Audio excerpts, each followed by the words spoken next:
How to set private DNS on Android. Here's how to do it step by step.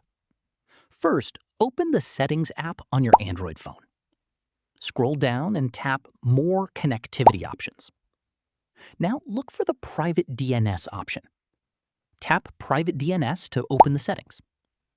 You'll see options for Off, Auto, and Private DNS Provider Hostname. Select Private DNS Provider Hostname. Now tap the field where you can enter the DNS hostname. Type 1.1.1.1. Make sure you've entered the hostname correctly. Now tap Save to apply the changes. Wait a few seconds for the private DNS settings to take effect. Your Android phone will now use 1.1.1.1 as the private DNS hostname for your network connections on your network. If you want to stop using it later, go back to the private DNS settings. You can then switch back to auto or off. That's it. That's how you can set private DNS on Android using the 1.1.1.1 hostname. If this video helped you, make sure to like the video and subscribe for more quick and easy tutorials. Thanks for watching, and I'll see you in the next one.